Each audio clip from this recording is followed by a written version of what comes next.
तो देखते हैं फिर हमारा कोर्ट हियरिंग में क्या क्या हुआ है, क्या क्या किस किस ने किस किस पार्टी से क्या क्या बातें आई हैं। तो भाई एक जनरल तौर पर ओवरव्यू ले लेते हैं कि भाई केस में अब तक क्या क्या हो चुका है केजरीवाल जी के रिगार्ड में। सारे को एक्यूज के रिगार्ड में नहीं, सिर्फ और सिर्फ केजरीवाल जी के रिगार्ड में। और जो मैं ये को एक्यूज वर्ड बोलता हूँ उसका मतलब क्या आपने कई जगह पढ़ा होगा।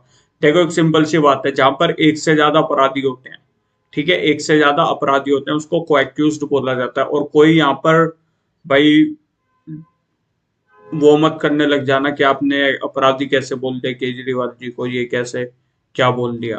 भाई एक सिंपल सी बात है, कोई भी अगर एफआईआर में बंदा आता है जिसका एफआईआर में नाम आता है, इवन एफआईआर में भी नहीं आता, कोर्ट के डॉक्यूमेंट में नाम आता है और पुलिस उसको अरेस्ट करती है, चाहे अरेस्ट ना भी करे लेकिन अगर एफआईआर में है, मतलब एक तरीके से वो उसने कुछ ना कुछ उस पर आरोप है कि उसने कुछ ना कुछ गलत काम करा है, कोर्ट के अंदर उसको एक्यूज्ड ही बोला जाता है, कोई भी पर्सन हो। तो इस चीज को लेकर भाई वो मत हो जाना उग्र, कमेंट सेक्शन मत भर देना बिना बात के केजरीवाल जी को ये बोल दिया वो बोल दिया। भाई एक्यूज्ड ही बोला जाता है, तो हम को एक्यूज्ड वर्ड ही बोले जाएंगे। एक से ज्यादा जहां एक्यूज्ड होते हैं वहां पर को एक्यूज्ड वर्ड यूज होने लग जाता है। तो भाई अब बात करते हैं, सीधा फटाफट से आते हैं। ये तो आपको पता ही है कि केजरीवाल जी को बेल मिल गई थी मनी लॉन्ड्रिंग केस में।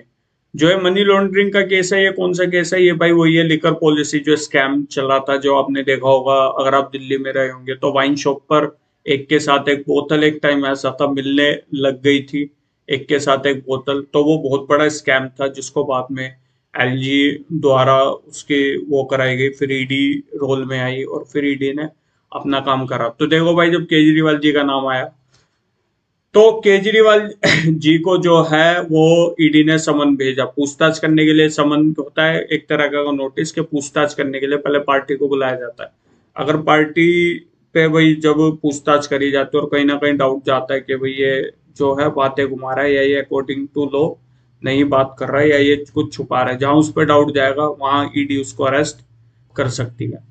तो सेम ऐसा ही हुआ कि भाई जो है उनको समन भेजा गया 30 अक्टूबर 2023 को पहला समन भेजा गया, वो ईडी के पास अपेयर नहीं हुए, नहीं गए।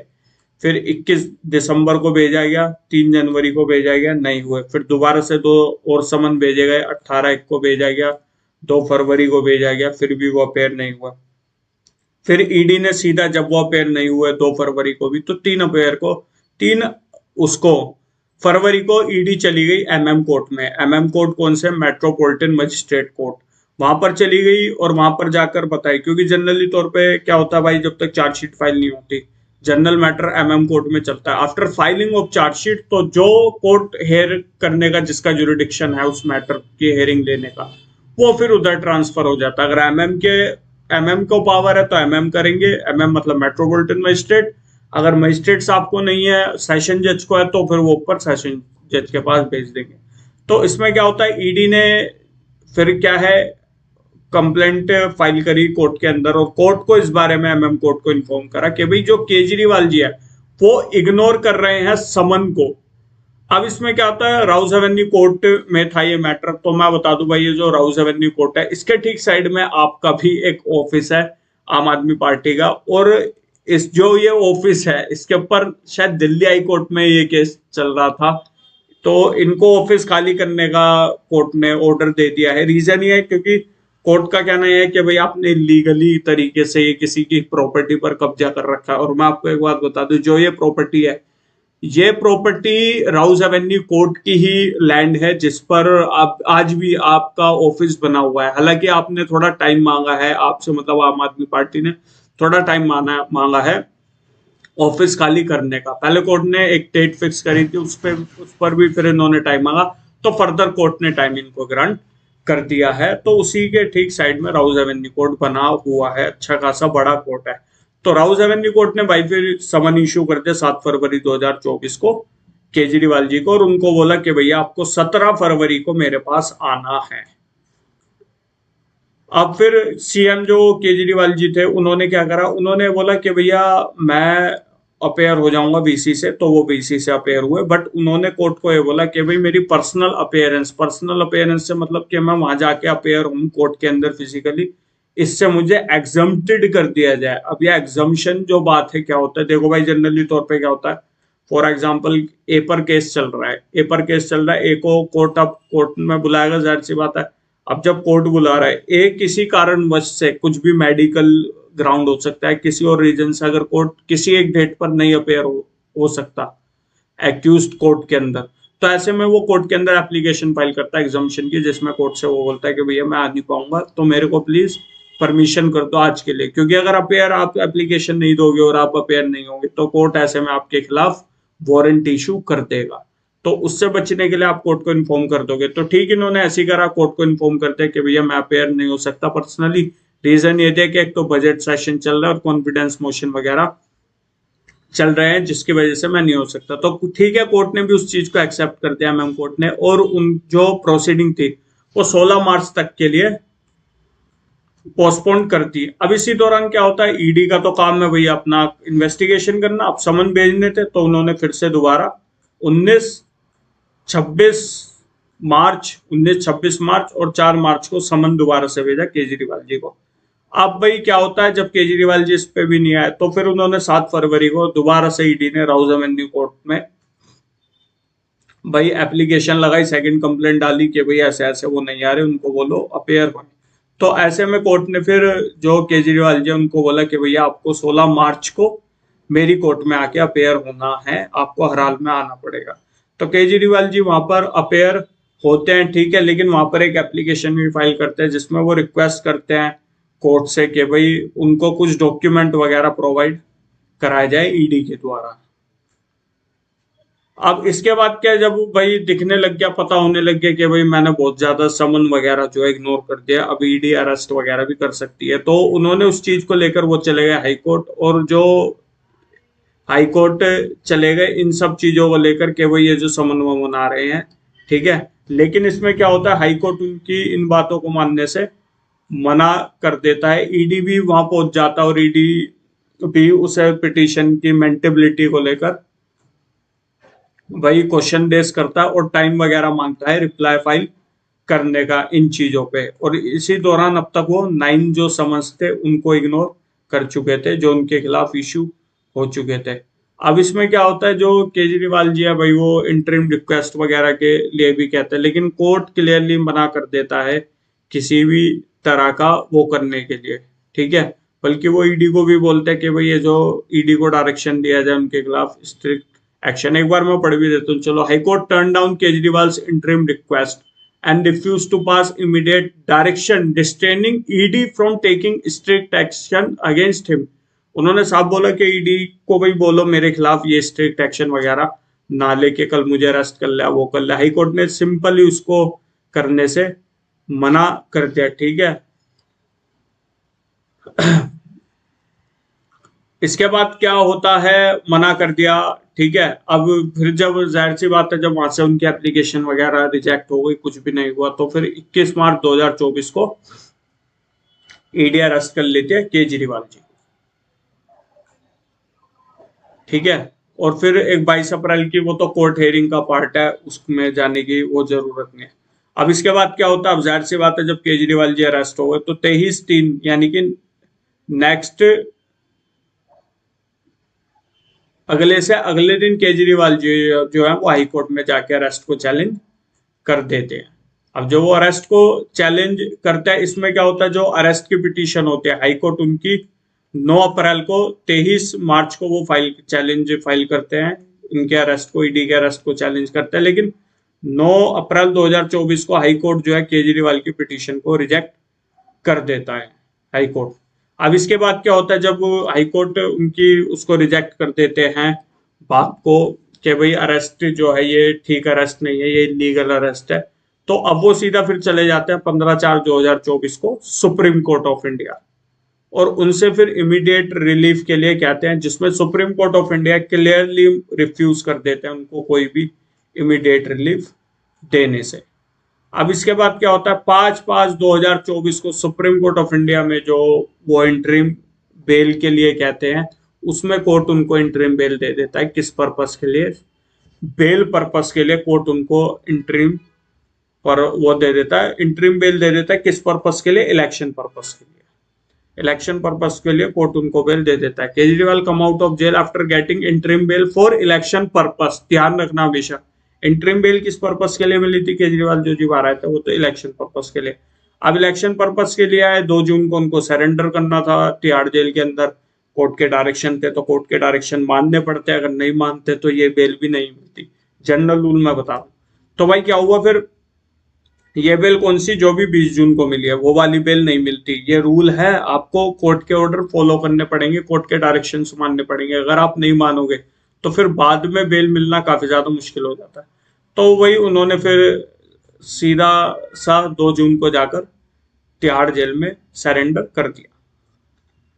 अब क्या होता है, जब 2 जून को जाके सरेंडर करता है तो इसके बाद फिर दो, भाई जो पिटिशंस है वो फाइल करी गई, यानी कि एक तरीके से 2 बेल एप्लीकेशंस डाली गई। एक इंटरिम बेल एप्लीकेशन डाली गई और एक रेगुलर बेल एप्लीकेशन फाइल करी गई राउज एवेन्यू कोर्ट के अंदर।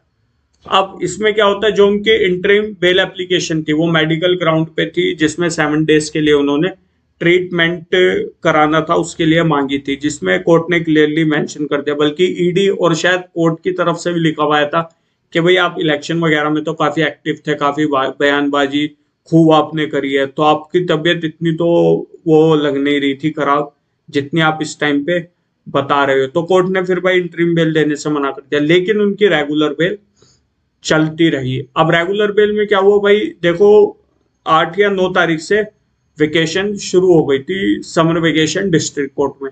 अब आप बोलोगे यार ये समर वेकेशन क्या, देखो भाई गर्मियों की छुट्टी पड़ती है कोर्ट के अंदर, अराउंड 45 डेज आपका हाई कोर्ट लेता है, नहीं आपका सुप्रीम कोर्ट ऑफ इंडिया लेता है 45 डेज, 30 डेज के अराउंड आपका दिल्ली हाई कोर्ट लेता है, और इसमें फिर 10 से 20 डेज के अराउंड आपका रहता है डिस्ट्रिक्ट कोर्ट के अंदर। क्योंकि एमएम कोर्ट की अगर बात करें तो 10 दिन के आसपास की छुट्टियां मिलती हैं, और अगर सेशन कोर्ट के भी आप पे बात करें तो 20 दिन की छुट्टियां, 15 से 20 दिन की छुट्टियां मिलती हैं। अब इसमें क्या होता है भाई, उनको जो है 20 जून जो वेकेशन जज थी, जो बिंदु है नाम उनका, तो जो वेकेशन जज थी उन्होंने इनको बेल दे दी, यानी कि बेल इनको रेगुलर जज से नहीं मिली है। जो इनको रेगुलर बेल मिली है वो इनको रेगुलर बेल मिली है आपका इनकी तरफ से, किनकी तरफ से, जो वेकेशन जज थे उनकी तरफ से। क्योंकि क्या होता है भाई, काम तो देखो रुकेगा नहीं, काम तो चलेगा चाहे छुट्टियां पड़े। तो जो इमरजेंसी अर्जेंट वाले केस होते हैं वो उनमें जो जजेज होते हैं, सब जजों की दो करके दिन की 2 या 3 दिन की ड्यूटी दे देते हैं कि भाई आपको 2 दिन आना है, आपको 2 दिन आना है। तो ऐसे में जो ये जस्टिस थी बिंदु, ये भी ऐसी, इनको भी बोला गया था कि भाई आपको वेकेशन में आना है, तो ये वेकेशन जजेस इनको बोला जाता है। तो फिर ये आई थी तो इन्होंने बेल ग्रांट कर दी केजरीवाल जी को। हालांकि जो रेगुलर जज हैं या ये है, बात एक ही है, कोई इसमें डिफरेंस नहीं होता, मैं आपको बता दूं, क्योंकि सेम ही रैंक के ये सारे जजेस होते हैं। अब बेल मिल जाती है, बट ईडी जो है वो बेल, अब उनको ये बात हजम नहीं होती कि भाई बेल मिल गई है, तो वो सीधा नेक्स्ट डे फिर ईडी अप्रोच करते हैं दिल्ली हाई कोर्ट को, जिसमें वो प्रेयर करती हैं कि भाई इनका जो बेल ऑर्डर है उस पर स्टे लगाया जाए, जिसपे दिल्ली हाई कोर्ट एग्री हो जाता है इंटरिम स्टे लगाने के लिए। ठीक है, इंटरिम स्टे उन्होंने बेल के ऑर्डर पर लगा दिया, यानी कि अभी केजरीवाल जेल से बाहर नहीं आएंगे कोर्ट के फर्दर ऑर्डर तक, दिल्ली हाई कोर्ट के। और ये जो बेल ऑर्डर पे स्टे लगाए, किसके बेल ऑर्डर पे स्टे लगाए, जो राउज एवेन्यू कोर्ट में दिया गया था 20 तारीख को। 20 तारीख को जो ऑर्डर दिया था, 21 तारीख को उस पर स्टे लगा दिया, किसने, दिल्ली हाई कोर्ट ने। अब ये तो रहा पूरा क्या हुआ टेन्योर में, क्या हुआ क्या नहीं हुआ। अब आ जाओ थोड़ा डेप्थ देखते कि भाई दोनों तरफ की पार्टी की तरफ से कोर्ट में क्या क्या आर्ग्यूमेंट हुए, क्या क्या बातें कही गई, क्या क्या नहीं कही गई। ठीक है भाई, देखो मैं पूरी स्टोरी इस केस में नहीं, इस वीडियो में नहीं कवर कर सकता, पहले आपको बता रहा हूँ किधर से क्या क्या बातें करी गई, क्या क्या नहीं गई, वो जनरली तौर पे होगा, तो भाई उसके बारे में मैं बात करता चलूंगा आपको। पहले देखो भाई क्या हुआ था, 21-20 तारीख को ना, जब जो जज थे न्याय बिंदु, तो जो जज साहिबा थी न्याय बिंदु, उन्होंने पहले जो ऑर्डर था उसको रिजर्व कर लिया था, लेकिन बाद में फिर जब शाम हुई अराउंड 4:30-5 के, तो उन्होंने फिर बेल ऑर्डर प्रनाउंस करा, जिसमें उन्होंने बताया कि भाई हम केजरीवाल जी को बेल पे छोड़ रहे हैं। इसमें जो हमारे एडिशनल सॉलिसिटर जनरल थे, एसवी राजू, उन्होंने ये रिक्वेस्ट करी कि भाई इस पर स्टे आप लगा दीजिए, क्योंकि हमें कोशिश करेंगे कि भाई हायर कोर्ट को अप्रोच कर ले, तो इसलिए हम भी रेमेडी लेने का टाइम दीजिए और एकदम से बेल नहीं दीजिए। जिन पर उनकी बात को पूरी तरीके से कोर्ट द्वारा डिनाई कर दिया गया और ये बोला गया कि भाई आज ही बेल देंगे, हम आपकी इस बात को लेकर स्टे ऑर्डर पर नहीं लगाएंगे। सिंपल सी बात। इसलिए वो फिर नेक्स्ट डे हाई कोर्ट चले गए थे। अब देखिए क्या क्या आर्ग्यूमेंट में हुआ, क्या क्या नहीं हुआ। देखिए, जो ईडी की तरफ से हैं, एसवी राजू अपेयर हुए ईडी की तरफ से, उन्होंने कुछ बातों में सबमिशन अपने दिए। दो लॉयर जनरली तौर पर ईडी की तरफ से हुए थे, एक तो एडिशनल सॉलिसिटर जनरल थे और ईडी के स्पेशल जो लॉयर थे वो भी अपेयर हुए थे इस केस के अंदर। अब देखिए क्या उनकी ईडी की तरफ से सबमिशन दिया गया कोर्ट के अंदर। ये बोला गया को एक्यूज चंद्रप्रीत सिंह। देखिए यहाँ भी को एक्यूज आ गया तो आप समझ जाओ, आपको दिक्कत नहीं होगी समझने में। तो उन्होंने बोला जो चंद्रप्रीत सिंह है को एक्यूज, उसने ह्यूज अमाउंट ऑफ, ठीक है, कैश में रिसीव करा है ह्यूज अमाउंट। किन से? इंटरप्रेन्योर से। अब आप बोलोगे कि भाई इंटरप्रेन्योर कौन है? ये वो लोग हैं जिन्होंने अपनी शॉप्स वगैरह खोली थी, वाइन शॉप वगैरह, क्योंकि उस टाइम में देखा था सारा प्राइवेटाइजेशन कर दिया था आप गवर्नमेंट ने। तो उस टाइम पे जो भी ये शॉप्स वगैरह खोली थी जिन लोगों ने, तो उन्होंने ह्यूज जो कैश में अमाउंट दिया था वो सब रिसीव किया गया था किनकी तरफ से? चंद्रप्रीत सिंह द्वारा की तरफ से। और उसी पैसे से, उसी कैश अमाउंट से बिल पे किया गया होटल का। ये कहा जाता है कि भाई जो अरविंद केजरीवाल है वो 7 स्टार होटल में रुके थे, तो उनका जो भी बिल वगैरह पे किया गया था वो चंद्रप्रीत सिंह द्वारा ही कैश में पे करा गया था।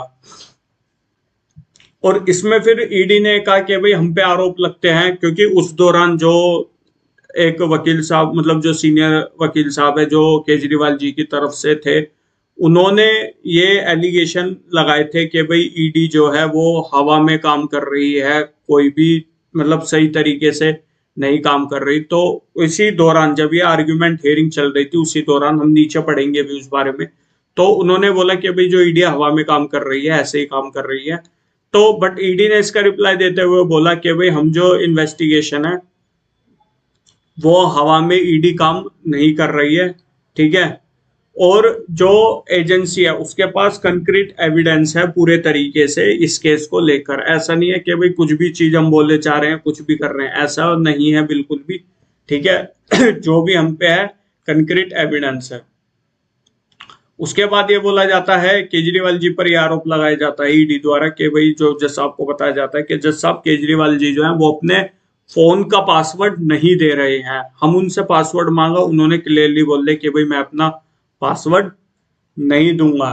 सैक्रोसेंट बोला उन्होंने कि भाई केजरीवाल जी का ये अपना रीजन देते हैं कि फोन को लेकर, और पासवर्ड वगैरह शेयर हमसे बिल्कुल भी नहीं कर रहे हैं। तो इस दौरान ईडी की तरफ से क्या गया कि भाई ये जो पासवर्ड ना देना है, ये एक तरह का ये है कि भाई वो इन्वेस्टिगेशन में हमारा साथ नहीं दे रहे हैं, तो उनको फिर इस ग्राउंड पर बेल नहीं देनी चाहिए। अगर हम वो पॉइंट भी पढ़े तो an adverse inference has to be drawn from the fact that Kejriwal has refused to give his password. और उन्होंने फिर section 45 of PMLA prevention money laundering act का जो सेक्शन 45 है उसका हवाला देते हुए कहा कि भाई सेक्शन 45 के अकॉर्डिंग तो फिर इनकी बेल को डिसमिस कर देना चाहिए, इनको बेल नहीं देनी चाहिए, बेल एप्लीकेशन को डिसमिस कर देना चाहिए और इनको फिर बेल नहीं देनी चाहिए सेक्शन 45 के अकॉर्डिंग। अब 45 क्या कहता है वो मैं एक बार पढ़ लेते हैं। देखिए 45 जनरली दो चीजों को लेकर बात करता है। 45 ये कहता है bail can be granted to an accuse. Bail को मनी लॉन्ड्रिंग केस में इजिली बेल नहीं मिलती। पहली चीज तो मैं बता दूं भाई, मनी लॉन्ड्रिंग में इजिली बेल नहीं मिलती। अब इन्होंने बोला कि भाई जो मनी लॉन्ड्रिंग केस है उसके अंदर जो बेल है एक्यूज को वो कब मिलनी चाहिए? दो कंडीशन, अगर वो दो कंडीशन सेटिस्फाइड है तो बेल दे देनी चाहिए। कब कब? There should be a primary facie satisfaction that accused has not committed the offence. पहली चीज होनी चाहिए कि भाई एक्यूज ने प्राइमा फैसाई कोई भी ऑफेंस नहीं करा है, ठीक है। पहले ही देखते ही समझ आ जाए कि भाई नहीं करा है, पहली चीज है। दूसरी चीज है कि जब एक्यूज बाहर जाएगा तो कोई भी इस तरह का ऑफेंस नहीं करेगा, कोई भी ऑफेंस वो नहीं करेगा जब वो बेल पर बाहर रहेगा। अगर ये दो कंडीशन से कोर्ट सेटिस्फाइड हो जाता है तो उसको बेल दे सकते हो आप, अगर नहीं होता तो उसको बेल नहीं दे सकते। अब ये पासवर्ड रिलेटेड चीज क्या है, मैं एक चीज बता दूं, देखो भाई, जनरली तौर पर आपसे पासवर्ड मांग रहा है, आप पासवर्ड नहीं दे रहे, तो कहीं ना कहीं आपके मन में चोर है, जो ईडी की तरफ से था कि भाई कहा गया था कि भाई आपके मन में चोर है, तो इसका मतलब आप आईडी पासवर्ड नहीं दे रहे, मतलब पासवर्ड नहीं दे रहे। तो अगर आप पासवर्ड नहीं दे रहे तो कहीं ना कहीं प्राइम ऑफ ऐसा ही ये तो शो हो रहा है कि भाई कहीं ना कहीं आपने कुछ ना कुछ गलत करा, इसलिए आप जानबूझ के नहीं दे रहे हैं। अब इसके बाद क्या होता है, फिर बात आती है विजय नायर की। ये जो है विजय नायर, ये भाई इस केस में काफी ज्यादा रोल, इनका अच्छा खासा रोल है इस केस को लेकर, ठीक है। ये नाम भी आपने इस केस से रिलेटेड सुना होगा, काफी ज्यादा हाईलाइट ये नेम हुआ था विजय नायर। तो इसको लेकर भी ईडी ने ये बोला कि भाई एक तो जो विजय नायर है, एक तो वो जो गवर्नमेंट से है वो अनकनेक्टेड पर्सन है, पहली चीज ये। दूसरी चीज, जो ये एक्साइज पॉलिसी बनी थी, ठीक है, शराब वगैरह को लेके जो स्कैम हुआ था उसको लेकर जो ये पॉलिसी बनी थी, इस पॉलिसी को बनाने में भी उनका कोई रोल नहीं था, कोई उनका लेना देना नहीं था। बट ये जो विजय नायर है, ये एज अ मिडल मैन काम कर रहे थे केजरीवाल जी के लिए। किसके लिए? केजरीवाल जी के लिए एज अ मिडल मैन काम कर रहे थे। तो जो भी डील हो रही थी वो केजरीवाल जी के बिहाफ पे इनके विजय नायर के द्वारा की जा रही थी, जो भी बातें हो रही थी, जिससे इनके ऊपर काफी ज्यादा, इनके और विजय नायर और केजरीवाल जी के रिलेशन पर काफी ज्यादा डाउट क्रिएट होता है। ये सबमिशन थे ईडी द्वारा। अब ईडी के बाद सबमिशन आए किनके? ईडी के बाद सबमिशन आए जो आपकी तरफ से, मतलब केजरीवाल जी की तरफ से लॉयर अपेयर हुए थे, सीनियर एडवोकेट विक्रम चौधरी जी। तो जो ये वकील साहब है, इन्होंने फिर बहुत सी बातें इन्होंने आर्ग्यूमेंट में अपनी कही। तो क्या क्या बातें मेन मेन थी वो देखो। सबसे पहले इन्होंने जो है भाई अरेस्ट पर ही क्वेश्चन मार्क उठा दिया और ईडी पर ही क्वेश्चन रेज कर दिया। सबसे पहले इन्होंने ये चीज बोला कि भाई ये अरेस्ट जो है आपने पहले क्यों नहीं करा, इतना लेट अरेस्ट क्यों करा, पहली चीज ये। और क्यों मार्च 21 को ही अरेस्ट करा, उससे पहले नहीं करा, आप क्या चाहते थे मतलब इनसे, ठीक है। What did you want from him, क्या चाहते थे? क्या ईडी कोई इंडिपेंडेंट एजेंसी है या नहीं है? क्या वो किसी पॉलिटिकल मास्टर्स के हाथों से खेली, मतलब मास्टर्स के हाथों से खेली जा रही है? अब एक जनरल मैं एक बात बता दूं भाई, इन्होंने सीधा आके ईडी पर एक तो क्वेश्चन रेस कर दिया कि भाई ईडी जो है वो एक इंडिपेंडेंट नहीं रही एजेंसी, और अब जो है वो जो कुछ पॉलिटिकल लीडर्स हैं उनके द्वारा ही वो कंट्रोल करी जा रही है, उनके द्वारा ही। और केजरीवाल जी को अरेस्ट करना पूरी जान पूछ के इन्होंने उस टाइम पे अरेस्ट करा, इलेक्शन टाइम पे।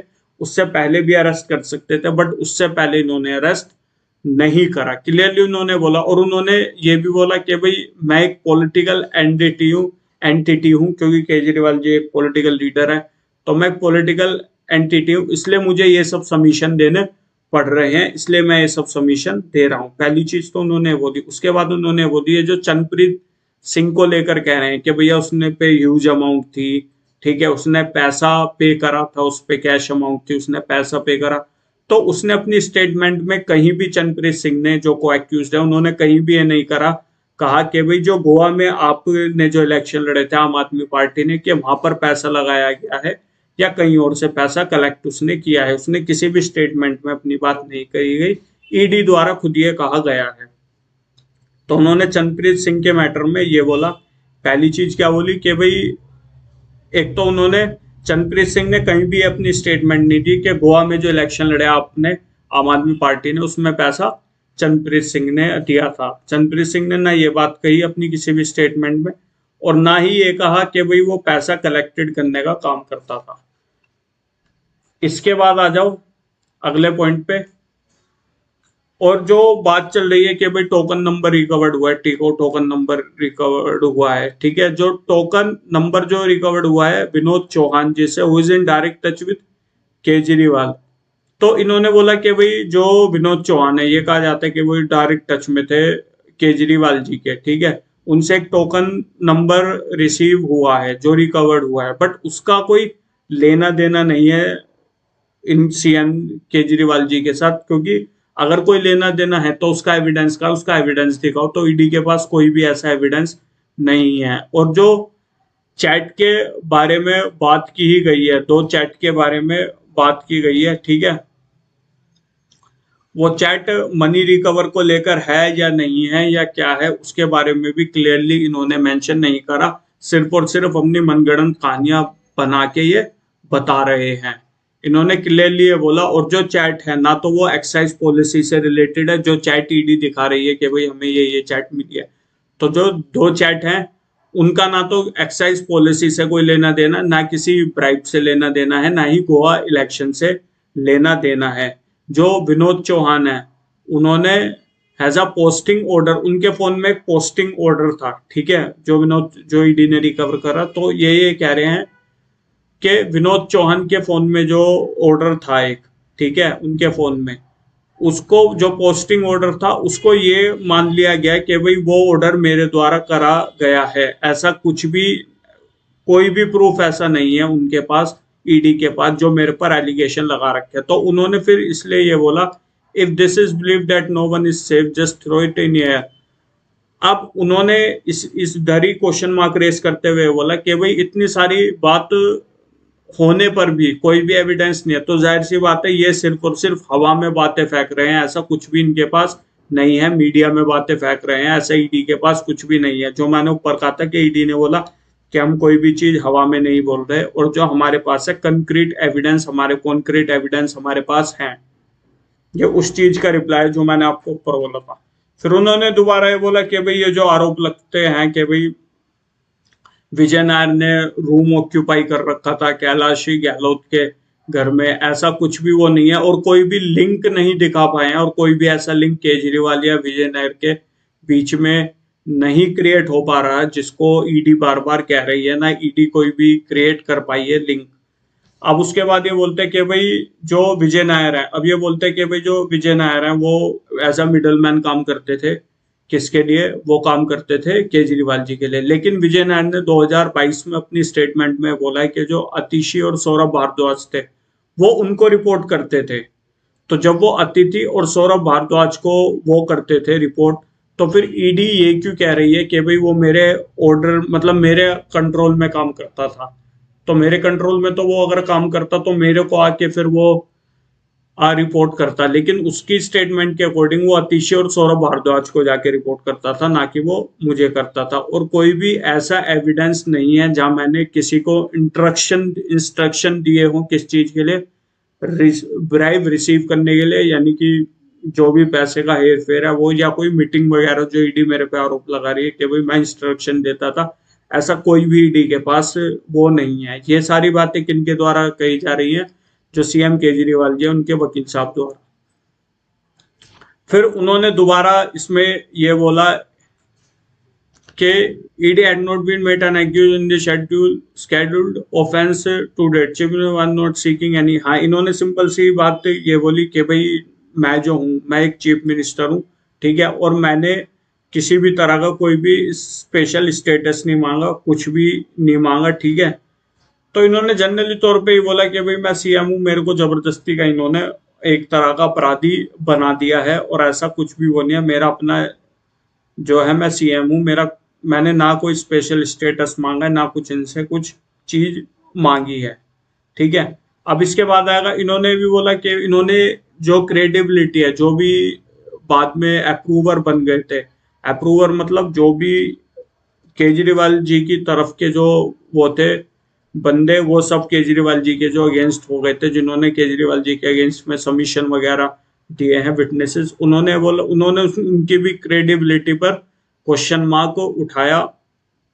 जनरल तौर पर उन्होंने ये क्वेश्चन मार्क उठाया कि भाई ये जो आपने अप्रूवर बना दिए, ये सही भी है या नहीं है। पहले तो ये हमारे लिए बोल रहे थे, अब आपने इन्हें कुछ इधर उधर की बातें बोली, अभी ये केजरीवाल जी के अगेंस्ट में बोलने लग गए। तो ये सब अप्रूवर को लेके, ऊपर से फिर ये है कि भाई जो जनरल इलेक्शन में वही आरोप जो ऊपर मैंने बताए थे आपको कि भाई जो जनरल इलेक्शन हुए थे उनकी डेट वगैरह अनाउंस आपने मतलब डेट अनाउंस होने के बाद आपने अरेस्ट करा, उनको पहले आप कर सकते थे बट आपने अरेस्ट नहीं करा। Submitting date he was arrested soon after the general election were and question timing of Kejriwal arrest, और उन्होंने उसके अरेस्ट पे भी क्वेश्चन मार्क वगैरह रेस करे। अब ईडी ने थोड़ा सा फिर इसके बाद, क्योंकि उनकी तरफ से आर्ग्यूमेंट कंप्लीट हो गया, तो ईडी ने भी फिर थोड़ा सा सबमिशन दिया। सबसे पहले उसने बोला कि हमने भाई पहले अरेस्ट कर लिया था जनरल इलेक्शन की डेट अनाउंस होने से पहले, हमने अरेस्ट कर लिया था केजरीवाल जी को, ठीक है। और ये केजरीवाल जी की ड्यूटी है, केजरीवाल जी खुद शो करेंगे कि भाई वो गिल्टी है या नहीं है। वो किस पोस्ट पर है किस पर नहीं है वो कोई भी रेलिवेंट बात नहीं होती, वो हम बिल्कुल भी नहीं मानते। वो एक मतलब एक तरीके से है कि भाई वो अपराधी है, और अपराधी अपने आप को खुद ही वो शो करेगा कि वो गिल्टी था या नहीं था, ठीक है। ये कॉन्स्टिट्यूशनल पोस्ट है या ये नहीं मांगा गया स्पेशल स्टेटस, ये सब चीजें रेलिवेंट है, ये कोई रेलिवेंट नहीं है। ईडी ने जवाब दिया जो अपोजिट वकील साहब थे उनके आर्गुमेंट का। फिर इन्होंने ये बात बोली आखिरी में कि भाई ये जो टाइमिंग ऑफ अरेस्ट का बार बार इशू जो उठ जाता है कि भाई timing of arrest, timing of arrest, तो भाई ये है कि इन्वेस्टिगेटिंग ऑफिसर है, वो अपने अकॉर्डिंग ही काम करता है, और अपने अकॉर्डिंग ही जिस पर्सन को उसको डाउट है या जब जिसको अरेस्ट करना वो है, तो वो अपने अकॉर्डिंग ही वो अरेस्ट करेगा उसको। तो ये सारी बातें इररेलीवेंट है कि भाई कब अरेस्ट, इस टाइम क्यों अरेस्ट करा, उस टाइम क्यों नहीं करा, ये क्यों करा, वो क्यों करा, ये कोई भी बात रेलिवेंट नहीं है। तो भाई इन्हीं सब चीजों को लेकर आर्ग्यूमेंट कोर्ट के अंदर हुआ, ये सारी बात को लेकर। फिर इसके अंदर जो फाइनल ऑर्डर आया जज साहब का, उसमें केजरीवाल जी को बेल ग्रांट कर दी।